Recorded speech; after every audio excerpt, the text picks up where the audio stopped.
Pantai Tanjung Setia di pesisir barat Lampung menjadi tuan rumah gelaran World Surf League Cruise Pro 2022. Dan kejuaraan selancar kelas dunia ini akan berlangsung hingga 17 Juni 2022. Langsung saja kita temui produser lapangan CNN Indonesia, Diana Valencia yang berada di Lampung. Diana, bagaimana keseruan dan jalannya pertandingan ini? 4.27 and a 3.17. Diana.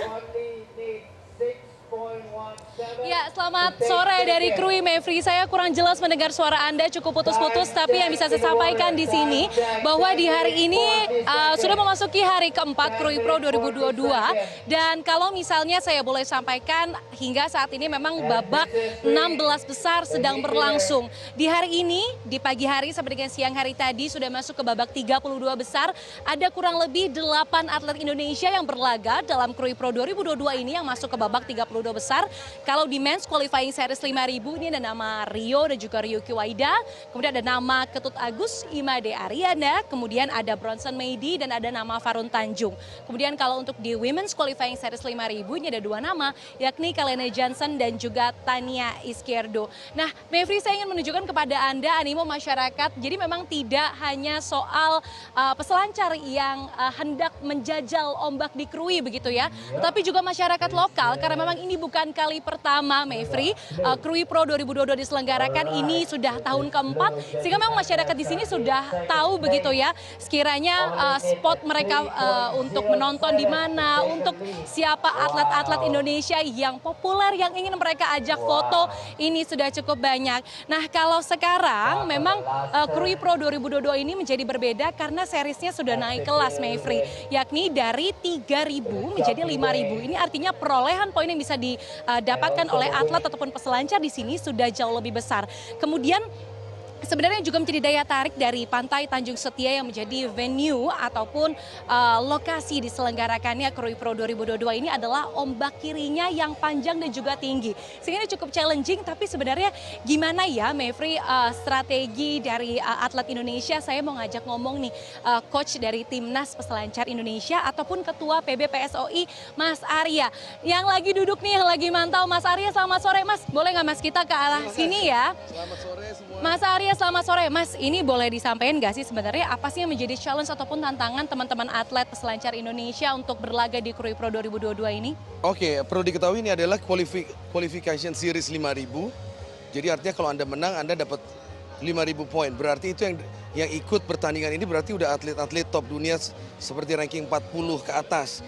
Dan kalau secara ini sekarang kita udah memasuki putaran ke-16 yang tadinya diawali dari putaran 105, artinya 105 peserta. Dan untuk tadi di putaran 16 ini sayang sekali adanya Rio Waida, Ryuki kalah. Jadi sekarang masih ada dari 16 peserta ini masih ada 2 atlet Indonesia yang bertanding, yaitu Rio Waida dengan Ketut Agus yang akan bertanding di heat yang sama bersama 2 orang Australia.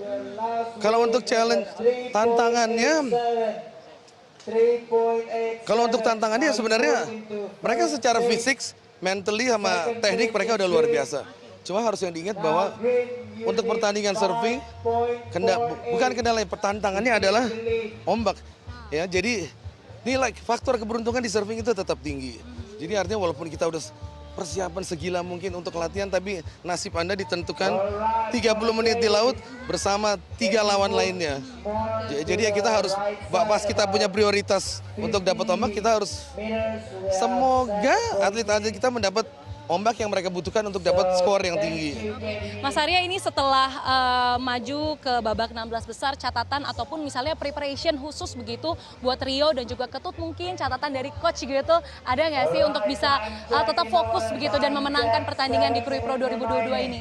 Oke, biasanya untuk catatan untuk supaya maju terus, kita biasa akan lihat dia ntar bertandingnya jam berapa.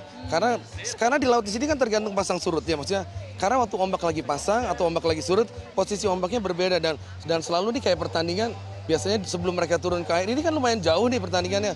Kalau mereka perlu caddy karena pertandingan ini sangat memungkinkan seorang surfboardnya patah. Nah, untuk persiapannya kita selalu merhatiin bagaimana kondisi ombak 2 hit sebelum mereka bertanding. Tabiat ombaknya kayak apa? Dan setelahnya tergantung kepada alam sendiri, apa berpihak kepada kita apa enggak. Good luck Mas Arya dan juga teman-teman Indonesia. Wish us luck ya. Semoga bisa maju. Terima Semoga kasih. Indonesia maju terus. Amin. Thank you Mas Arya. Silakan Mas.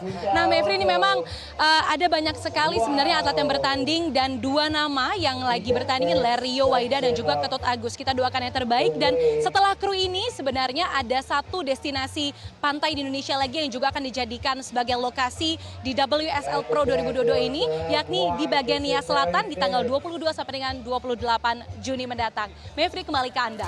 Terima kasih banyak atas laporan Anda, Diana Valencia melaporkan langsung dari Lampung. Memang kalau pantai di Krui ini menjadi satu pantai yang juga jadi surganya para peselancar. Kita sama-sama berharap bahwa Rio dan Ketut bisa memberikan hasil terbaik di kejuaraan selancar tingkat dunia ini. Selamat kembali melanjutkan tugas Anda, Diana.